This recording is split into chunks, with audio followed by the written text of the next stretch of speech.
자, 오늘 우리 사도행전 두 번째 시간인데요. 우리 2월달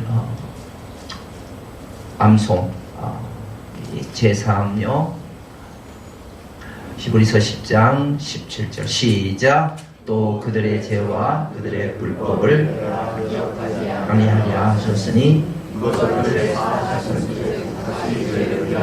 회사드릴 것이 없느니라. 시작. 또 그들의 죄와 그들의 불법을 아니하리라 하셨으니 이것을 사하셨는즉 다시 회사드릴 것이 없느니라.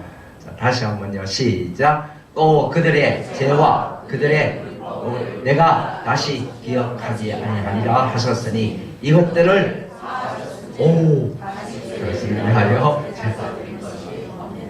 이건 없어요. 네, 제가 놀래서 얘기합니다. 이것들 자 시작. 또 그들의 죄와 그들의 불법을 내가 기억하지 아니하리라 하셨으니 이것들을 사하셨는즉 다시 죄를 위하여 제사 드릴 것이 없느니라. 대단한 말씀입니다.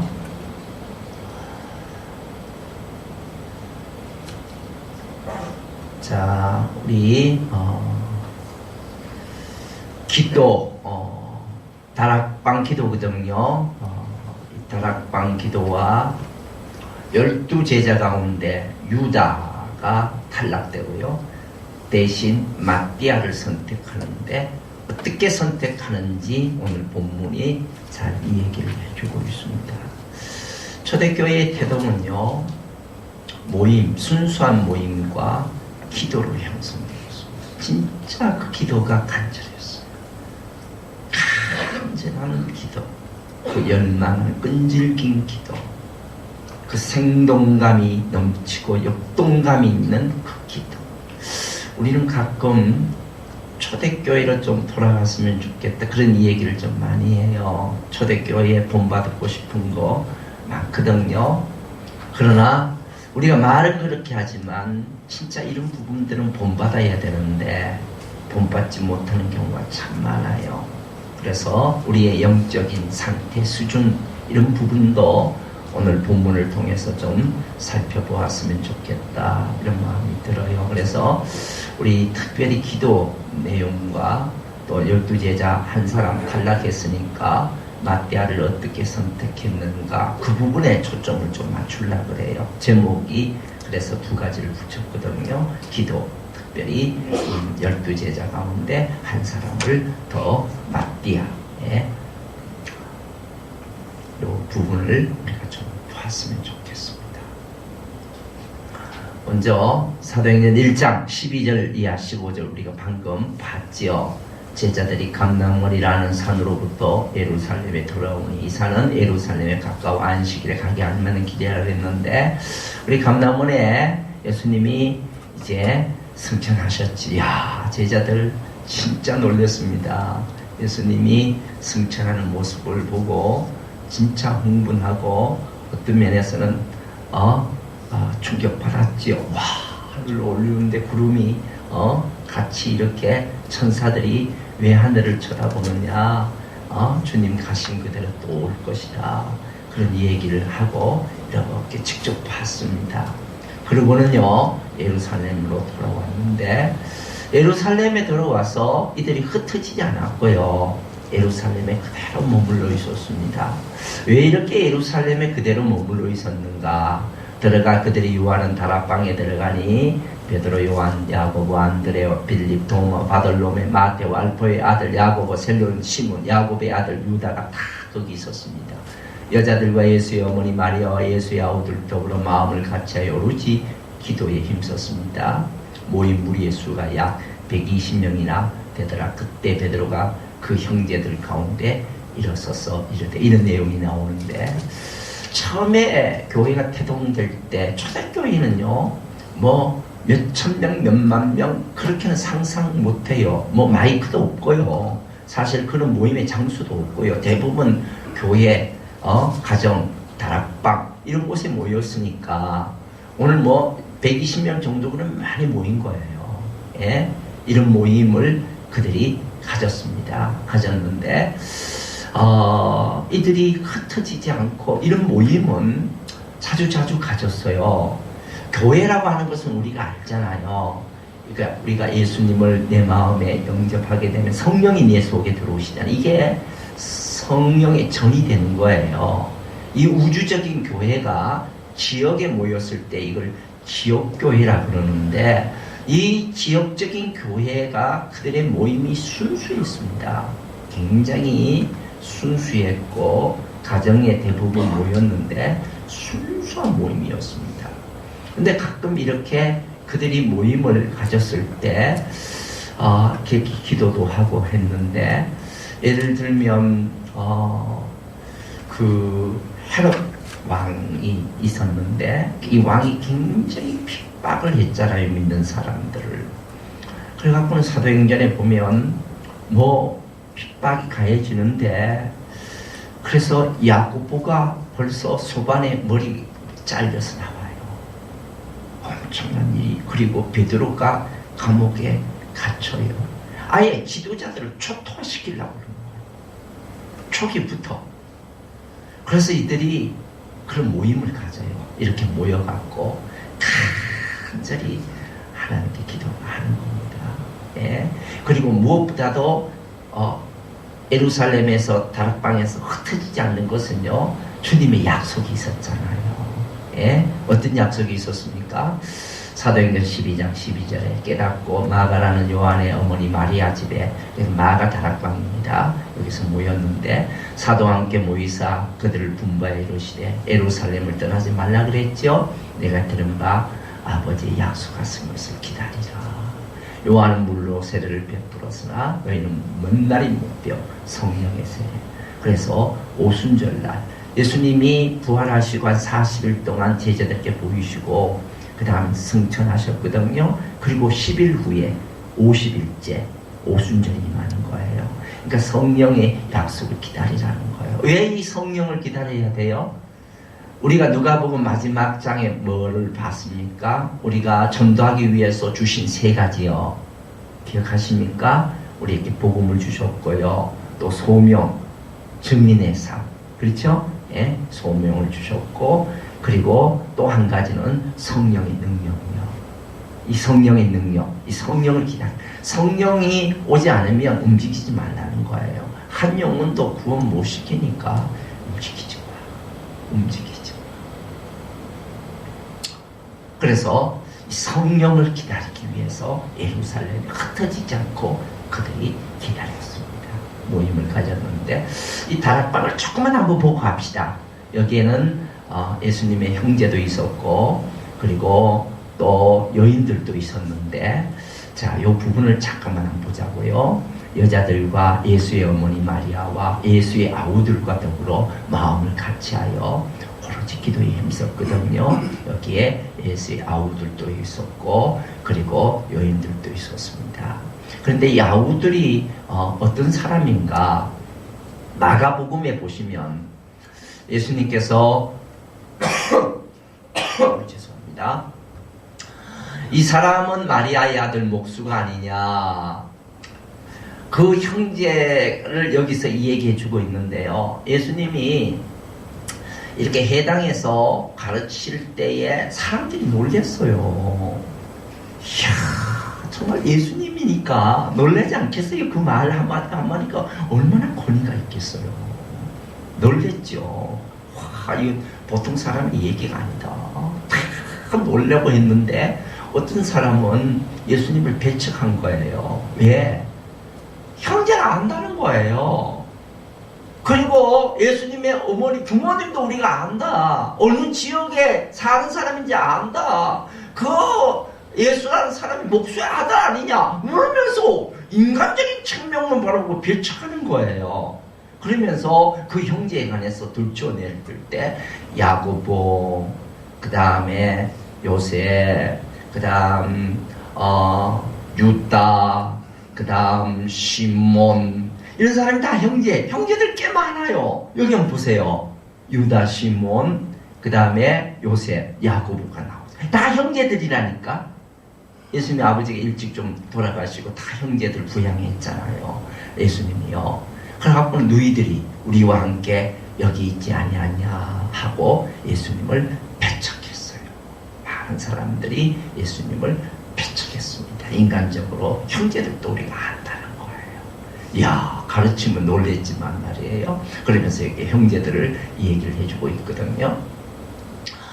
그리고 누가복음에 보면요, 예수님이 악한 귀신을 쫓아낸 막달라 마리아도 거기 있었습니다. 여인들도 거기 있었는데 요한나 수산나 이런 여인들은 다 부활의 증인들이고 전도에 어떤 면에서는 전도로서 모였던 아주 증인으로서 모였던 여인들입니다. 참 놀라워. 마리아도 성경에 보면 꽤 많아요. 특별히 여기에 귀신 나간 막달라 마리아가 나오는데 마리아가 많죠. 어머니도 마리아고 마리아가 많아요. 그리고 마가복음 3장에 들어가면요, 여기 보면 참 유대와 갈릴리가 참 조용했는데 예수님이 막 병자 고치고 하니까 사람들이 막 몰려오고요. 예수님 그 사복음서에 보면 그런 내용들이 참 많잖아요. 막 사람들이 막 몰려오고 하니까 이 조용했던 유다와 갈릴리가 막 뒤집어진 거예요. 소란이 막 일어나고. 그래갖고는 이 형제들이, 여러분, 이 형제들은 처음부터 예수님을 메시아로 몰랐습니다. 이 형제들도 인간적인 측면만 바라본 거예요. 메시아라고 하는 사실 나중에 알았고요. 그래갖고는 야, 이거 종교적인 지도자들과 부딪히겠다 싶어갖고는 예수님을 막 끄집어내요. 여기 보세요. 집에 들어가서 무리와 다시 모임으로 식사할 겨를도 없이 예수님 사역하셨는데 예수의 친족들이 듣고 그를 붙들어 나오니 이건 그가 미쳤다는 거예요. 예? 정말 형제들이 예수님 몰랐습니다. 그는 형제까지라도 예수를 믿지 아니했어요. 근데 이 형제들이 언제 예수님을 믿은지 성경에는 정확하게 연대 기록이 없어요. 아무리 찾아봐도 없어요. 아마 이때 예수님을 믿지 않았나 싶어요. 예수님이 십자가에 들어가는 광경들이 형제들이 봤거든요. 그리고 예수님의 부활하는 모습 내용도 봤고요. 그렇게 보고 난 이후에 아하, 예수가 바로 메시아구나, 이 사실을 받아들이게 된 거예요. 예? 아버님이 일찍 돌아가시고 어머니 마리아도 사도행전 1장에 나오고는 그 다음에는 안 나와요. 어머니 마리아예요. 그 다음에는 자취를 감춰버려요. 안 나오거든요. 그리고 그 형제들이 이때 예수님을 믿고 마가다락방 모였지만은 이들 가운데 너무 신앙인들이 많이 나왔어요. 야고보 같은 경우에는 장로로서 정말 순교를 할 정도로, 이 정도로 신앙이 놀랍도록 변화를 받았거든요. 그러니까 예수님의 형제를 봐도 여러분이 가정에 복음화라고 하는 것은, 가정을 구원시킨다는 것은 굉장히 어려워요. 예수님도 3년 걸렸어요. 예수님도 3년 걸렸다고. 진짜. 그래서 이 종교는요, 절대적인 진리와 가치와 그리고 또 선이 있기 때문에요, 자식이 먼저 예수를 믿는다 그래도 부모님이 말을 잘 안 듣고요, 아내가 먼저 예수를 믿는다 그래서 남편이 그냥 서서히 그래 나 가지, 이런 경우가 그렇게 많지 않아요. 물론 처음부터 이렇게 부부가 같이 다니는 경우도 있지만요, 왜냐하면 이렇게 예수를 믿으면 진짜 우리가 주님께 사랑도 드리고 그렇잖아요. 말씀이요. 예? 진짜 그것이 진짜 또 사랑이고요. 주님이 사랑하는 그 사랑이 진짜 받아야만 이 남편도 아니 자식도 올바른 사랑이 나오잖아요. 그런데 그걸 알 도리가 없죠. 그냥 예수님께 사랑을 뺏겼다 생각하고 그냥 왜 저렇게 예수에 관해서 이렇게 열심을 내나 이런 쪽으로 가는 거예요. 남편은 그렇지 않잖아요. 남편이라는 이 남자들은요, 자기가 모든 것들을 사랑을 독차지하려고 하는 마음이 있잖아요. 그렇기 때문에 믿지 않는 가정들은요, 특별히 아내들은 이런 자식이라든가 부모님이라든가 남편이라든가 잘 대해줘야 돼요. 정말 잘 대해줘야 돼요. 지금은 우리 교회에 안 나오지만요, 우리 교회에 이런 분도 계셨어요. 먼저 남편이 예수를 믿고 아내가 그렇게 안 나왔어요. 그래서 목사님 기도 좀 해주세요. 저는 토요일날 되면 비상이 걸립니다. 아내를 얼마나 잘해주려고 막 아내를 전도하려고요. 밥도 자기가 다 하고 빨래도 자기가 하고 비상이라는 거예요. 토요일날 되면. 목사님 기도해 주세요. 아 그런데 진짜 아내가 나왔어요. 이야 참 놀랍다. 그래서 신앙생활 잘하다가 이 아내가 다른 교회 가고 싶다는 거예요. 왜? 억지로 우리가 기도했는데 자기의 내막을 다 안다는 거예요. 그래갖고 목사님 다른 교회에 좀 다니다가 올게요. 그래도 아직 소식이 없어요. 그런 가정도 있어요. 어쨌든요 이런 부분에 있어서 가정의 복음화가 굉장히 힘들어요. 사실은요 쉽지 않거든요. 그러니까 기도도 많이 해야 돼요. 자 14절 마가복음 10장 34절 36절을 보면 그래서 이렇게 나와요. 내가 세상에 화평을 주러 온 줄로 생각하지 말라.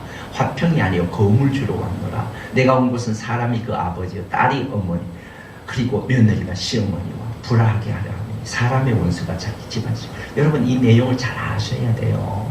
그냥 예수 믿으면 그냥 집안 식구들하고 원수가 된다 그런 내용이 아니고요. 그만큼 전도가 힘든다는 사실을 얘기하고 있는 내용이에요. 가정에 쉽게 나옵니까 여러분요? 가정 복음 여러분 가정의 식구들이 다 그냥 서서히 그냥 잘 나와요? 그렇지 않아요. 우리 교회 봐도요 아내가 나오고 얼마나 기도 많이 하고요 잘해주고 이렇게 해서 그냥 태워주고 나중에는 그냥 크리스마스 때나 좀 한번 들어오셨다가 그 다음에 이제 쭉 들어오셔요. 이런 가정들이 참 많거든요. 쉽지 않아요. 쉽지 않고 그렇기 때문에 여러분 많이 기도해 주셔야 됩니다. 그리고 잘 남편과 이렇게 부모님께 잘 해줘야 돼요. 잘 해줘야 돼요. 14절에 보면요 여자들과 예수의 어머니 마리아와 예수의 아우들과 더불어 마음을 같이하여 참 오로지 기도에 힘썼는데요. 이들의 기도가 진짜 열망하는 기도였어요. 초대교회의 그 기도는 뜨거웠습니다. 진짜 역동적이고 생동감이 넘치는 기도였어요. 처음에 교회의 태동이 그랬어요. 그래요. 기도 정말 여러분 우리 교회는요 만민이 기도는 집이 돼야 돼요. 그래서 제가 기도를 강조하고 있잖아요. 기도해야 됩니다. 기도해야 돼요. 왜 이들이요 이 다락방에 있는 이 제자들이 왜 이렇게 뜨겁게 기도했을까요? 왜 이렇게 기도했을까요? 여러분 아세요? 왜 이렇게 뜨겁게 끈질기게 간절하게 기도했을까요? 여러분 한번 보세요. 예수님이 진짜 부활할 것이다 이 얘기를 했는데 진짜 부활했잖아요. 얼마나 진짜 충격이잖아요. 여러분 한번 생각해 보세요. 사람이 다시 살아난다는 거 믿었어요? 못 믿었어요. 근데 부활하신 주님 진짜 살아났잖아요. 그리고 내가 가면 보혜사 성령을 보내주겠다 가셨잖아요. 눈에 보이는 대로. 얼마나 흥분돼요. 얼마나 충격을 받았어요. 다시 온다니까요. 틀림없다 이제는 말씀을 믿는 거잖아요. 그러니까 나가는 거예요. 주여 그러면서 기도가 안 나오겠어요? 기도가 안 나오겠습니까? 이제 우리는요 성령이 오셨으니까 우리는 뭐를 위해서 기도해야 돼요? 이제 주님 재림하실 것이다. 주님 재림을 기다리잖아요. 우리는요 그거 이루어질까요? 이루어지지요. 우리는 그 당시에 직접 말씀은 듣지 않았지만 우리가 하나님의 말씀에 똑같은 권위를 갖는다고 지난주에 우리가 살펴봤잖아요. 그런 내용의 말씀을 알면요 우리는 기도할 수밖에 없어요. 그리고 증인된다 그랬으니까 증인이라고 하는 것은 뭡니까? 생명을 내놓는 거잖아요. 내가 부활을 믿었다. 내 생명 내가 가지고 내 생명 내놓는다. 나는 그것을 부인할 수가 없다. 나는 증인이다. 이거는요 순교적인 의미가 담겨져 있어요. 그러니까 이들은 얼마나 두려웠을까요? 그러니까 간절히 기도하는 거예요. 그러니까 우리 교회도요 기도하는 분위기가 돼야 돼. 기도하는 분위기가. 우리 올해 2020년도에 정말 우리 전도 좀 하자 그랬잖아요. 전도하기 위해서 증인된 삶을 살아야 되는데 여러분 기도하지 않고 증인된 삶을 여러분 정말 목숨 내놓을 수 있을까? 순교할 수 있을까? 그러니까 기도해야 돼. 이 합심 기도가요, 굉장히 능력이 있습니다. 이 합심 기도는 생명이 있고요, 권위가 있고요, 이 능력이 있어요. 합심 기도가요. 이 사실을요, 주님은 이렇게 말씀하십니다. 진실로 다시 너희에게 이르노니 너희 중에 두 사람이 땅에서 합심하여 무엇이든지 구하면 하늘에 계신 내 아버지께서 그들을 위하여 이루게 하시리라. 두세 사람이 내 이름으로 모인 곳에 나도 그들 중에 있다. 그렇게 얘기를 했거든요. 여러분, 이 합심 기도는요, 주님의 마음을 통일시키는 거예요. 그래서 이 세상에 어떤 것이든지 초월한 그 능력이 있는 거예요. 그래서 그것을 내 내재하는 그 하나님의 계심을 입증시켜주는 것이 이게 합심 기도예요. 놀라운 능력이 나타나는 겁니다. 물론 개인 기도도 해야 되겠지만요, 초대교회는요, 합심 기도의 능력이 나타났고 그들은 주님의 마음을 통일시켰어요. 어마어마한 일들이 벌어졌어요. 오늘 우리가 우리의 마음을 열고 성령께서 진짜 역사하신다면 이런 분위기가 우리 교회에 잡혀야 돼요. 아무나 전도하는 거 아니에요. 전도의 분위기가 잡혀야 되고 기도의 분위기가 잡혀야 전도가 되는 거예요. 영혼들이 그냥 전도한다 그래서 되는 줄 아세요? 안 돼요. 그래서 우리 교회 이번에 안수집사 권사님들 뽑혔잖아. 일하기 위해서 뽑혔잖아. 그렇다면 이분들을 나는 많이 기도해요. 이분들을 중심해서 하나님 이런 놀라운 기도의 분위기가 좀 잡혔으면 좋겠다, 이런 마음이 저에게 있는 거예요. 그리고 저는 뭐 되도록이면 새벽기도, 철야기도를 되도록이면 안 빠질라 그래요. 예?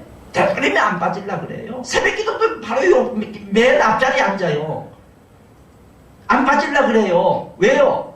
나를 위해서 기도해주면 나는 너무 힘이 돼요. 너무 힘이 돼. 여러분, 우리 전도만 이렇게 이야기하는 게 아니고 전도의 분위기, 기도의 분위기가 초대교회처럼요, 잡혀야 돼요. 분위기가 이런. 자, 그런데 여러분, 이렇게 와, 기도하는데 갑자기 베드로가 일어나네. 그러니 다들 뭐 멍한 베드로가 벌떡 일어나가고 자기의 입장을 밝히는 거예요. 그리고 자기의 의견을 내놓는 거예요. 그게 뭔가 하면 12제자 가운데 한 사람이 지금 빠졌다는 거예요. 한 사람이 더 세워야 되겠다는 그 얘기예요. 그러니 사람들이 깜짝 놀랐지.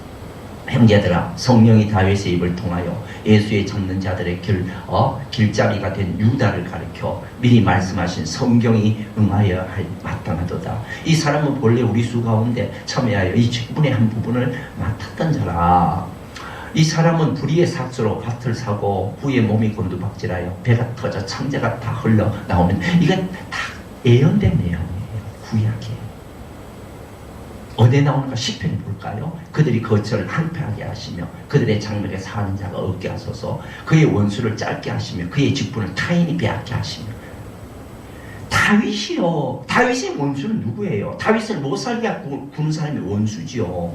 그런데 다윗이요, 그 사실을 예언했는데 이것이 미래에 되어질 예언이 된 거예요.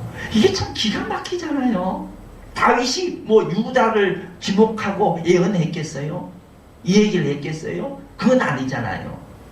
예수님도 엠마오 가는 두 제자들에게 구약에 이루어질 사실에 관해서 쫙 얘기를 하잖아요. 와, 이런 거 보면 놀랍죠. 놀랍죠. 여러분, 우리가 말씀을 통해서 우리가 인도함을 받을 때, 여러분 어떻게 인도함을 받아요? 말씀을 통해서 인도함을 받을 때 어떻게 인도함을 받느냐고요. 예? 이거 참 조심해야 되는데, 말씀의 인도함을 받을 때는 말씀에 어느 정도 여러분 조금 상식이 있어야 돼요. 아는 게 있어야 돼요. 무조건 하고 뭐 이 연결시키고 저리 시키고 여러분 좋아하는 대로 말씀을 연결시키는 게 아니라고 저는 봅니다. 예? 성경은 딱 가는 유다가 목매어 죽, 아이고 주여 목매어 죽으라는 거 아닙니까? 이렇게 인도함을 받아요? 그건 아니잖아요. 예? 그러니까 이런 부분에 있어서는 여러분들이 잘 이렇게 해서 말씀 인도함을 받을 필요가 있어요. 저는 이렇게 받아요. 주의 말씀은 내 발에 등이요 내 길에 빛이라고 그랬으니까 말씀을 통해서 보면요 저에게 많이 확신이 들어와요. 확신이 들어오고 기도를 해도 확신을 줄 때가 많고요. 예? 그리고 어떤 데는 글씨가 좀 커 보일 때 경우도 있어요. 와, 이게 막 눈에 들어올 때가 평소에는 안 보였던 말씀인데 이 말씀이 특별히 막 눈에 막 들어가요. 예? 경험을 참 많아요. 이렇게 인도함을 받거든요. 어쨌든 12제자 가운데 한 사람 뽑아야 되겠다는 거예요. 이 사람이 불의의 삭수로 밭을 사고 후에 곤두박질하여 배가 터져 다 흘러나온지라 이 일이 예루살렘에 사는 모든 사람에게 알려져서 그들의 말로는 그 밭을 알게 담아라니 피밭이라는 뜻이라 시편을 기록하였을 때 그의 거처를 항폐하게 하시며 그의 거하는 자가 없게 하소서 하였고 또 일렀을 때 그의 직분을 타인이 제하며 여기 갈로가 있죠. 여기요 18절부터 이렇게 갈로가 쳐져 있죠. 예, 갈로 여러분 성경을 봐도 갈로가 쳐져 있어요. 여기까지 19절까지 이 갈로 쳐져 있는 것은 왜 이렇게 갈로를 였나 그러면요 이 사도행전은 저자가 누가잖아요. 베드로가 이 얘기한 것을 적다가 여기 갈로 친 것은요 자기 얘기를 적은 거예요. 누가가요. 왜? 이방인에게 쓴 편지이기 때문에요 이방인들이 잘 몰라. 그래서 해석해 놓은 거예요. 이걸요 이 사람들은 어떻게 좀 더 구체적으로요 이렇게 좀 해석을 해 놓은 것이거든요. 21절 이러함으로 요한의 세례로부터 우리 가운데 올려져 가신 날까지 주 예수께서 우리 가운데 출입하실 때에 항상 우리와 함께 다니던 사람 중에 하나를 세워 우리와 더불어 예수께서 부활하심을 증거할 사람이 되게 하여야 하리라 하거늘. 여러분 이 사도를 세울 때 좁은 면에서는요 예수님과 같이 있어야 돼요. 사도를 세울 때는요. 예? 그리고 부활도 증인돼야 되고 직접 봐야 되고요. 그래서 사도권에 관해서 바울도 굉장히 논란이 많잖아요. 예수님 같이 안 있었잖아. 그러면서 자기가 사도권을 주장하잖아. 그죠? 같이 있어야 되거든요. 좁은 면을 그래요. 좀 넓은 면에서야 이 사도라는 이 말은 선교사라는 말이고 보냄을 받았다는 말인데 넓은 면에 다 우리 선교사지요. 보냄을 받은 사람이죠. 그렇잖아요. 그래서 어쨌든 이 사도를 세워야 되는데 바사바하고 누가 거론됐어요? 거기 그들이 두 사람을 예세는 하나는 바사바가 나오죠. 바사바가 나오고 그 다음에 또 그들이 기도하여 이르되 무사람의 마음을 아시는 이 사람 중에 누가 주님의 택하신 바가 마떼아가 나오고요. 그렇죠?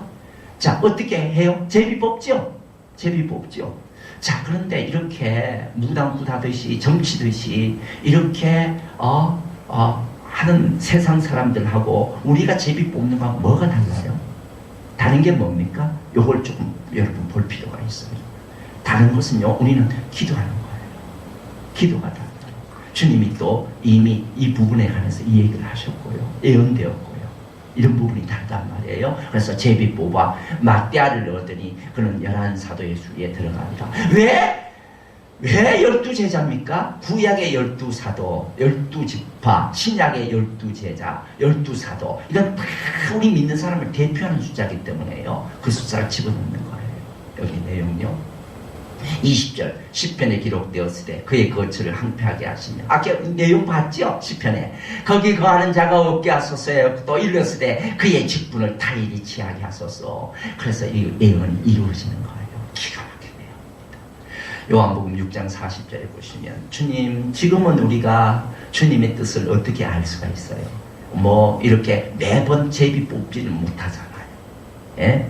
우리가 제비 뽑을 때도 있지만은 올해 뭐 10월 달에 우리 장로들 뽑을 때는 또 제비 뽑기 해야 될 텐데 그때야 또 제비 뽑지만은 우리가 매번 제비 뽑아요. 그러면 주님의 뜻을 어떻게 알아요? 우리가요 주님의 뜻을 아는 것은요 주님의 뜻의 원리가 기록되어 있어요. 내 아버지 뜻은 딱 이렇게 못 박아 나오는 것이 참 많아요. 아들을 보고 믿는 자마다 영원히 구원받는 거 하나님의 뜻이지요. 하나님의 뜻은 이것이니 뜻 너희 거룩하게 사는 거 하나님의 뜻이에요. 기뻐하고 기도하고 감사하는 거 하나님의 뜻이거든요. 그러니까 이것 말고 하나님의 뜻을 우리가 찾을 때는요 물론 환경을 통해서 형제자매들을 통해서 말씀을 통해서 여러 가지 하나님이 인도하셔요. 그런데 하나님을 사랑하면요 하나님의 뜻이 나타나요. 정말 그때부터 순종하고요 이럴 경우가 참 많거든요. 나의 계명을 지키는 자라요. 나를 사랑하는 자니. 나를 사랑하는 자는 내 아버지께 사랑을 받을 것이요. 나도 그를 사랑하여 그에게 나를 나타낼 것이다. 그리고 무엇보다도요. 아무것도 염려하지 말고 오직 모든 일에 기도와 간구로 너희 걸 구하면요. 마음의 평안을 주셔요. 이렇게 하나님의 뜻. 여러분 하나님의 뜻 찾는 것보다 더 중요한 것이 있어요. 자, 요것만 보고 마칠게요. 무엇이 중요한가 하면 잘 보세요. 로마서 12장 2절에 너희는 이 세대를 본받지 말고 오직 마음을 새롭게 함으로 변화를 받아 하나님의 선하시고 기뻐하시고 온전한 뜻! 이 뜻 전에 나오는 게 있어요. 1절이 중요해요.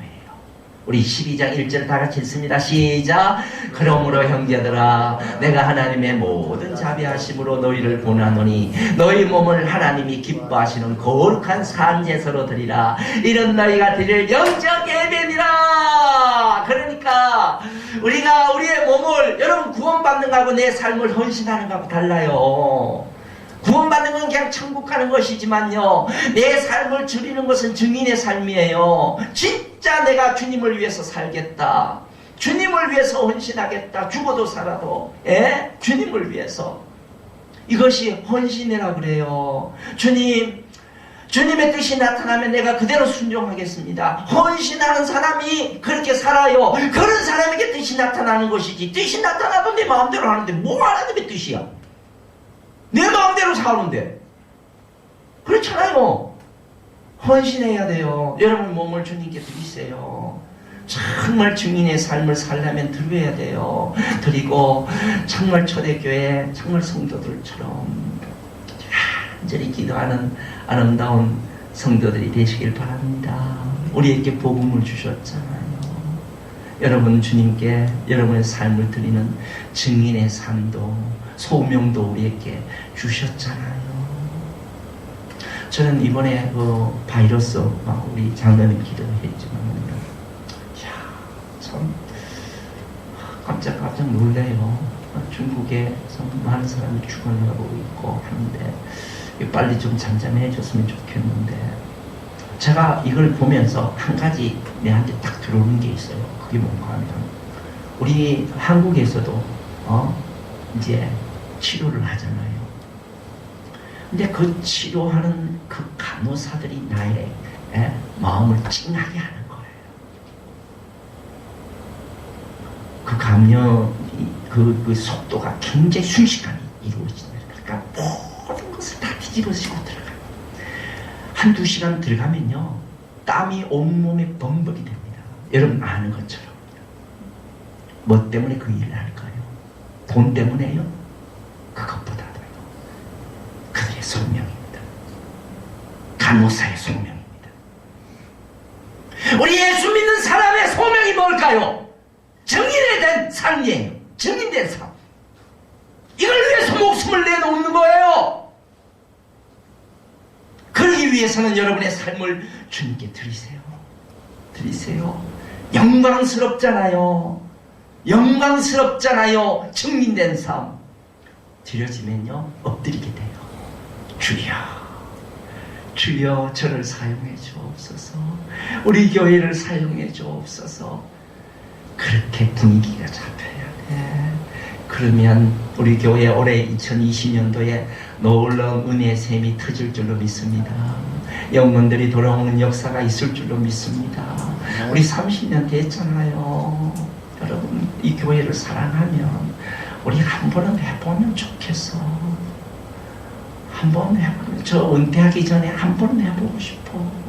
우리 좋은 교인들이 정말 영혼들을 사랑하는 뜨거운 마음 한번 쏟아부었으면 좋겠어. 그리고 주님의 마음으로 통일되었으면 좋겠어. 그래서 이 세상에 어떤 것보다도 더 능력 초월이, 그래서 주님이 우리 내재성, 주님이 우리에 함께 하시고 내 속에 있다는 이 내용을 입증하면 좋겠어요. 이런 은혜가 우리 교회에 이루어지기를 주의 이름으로 축원합니다. 기도합니다. 하나님 감사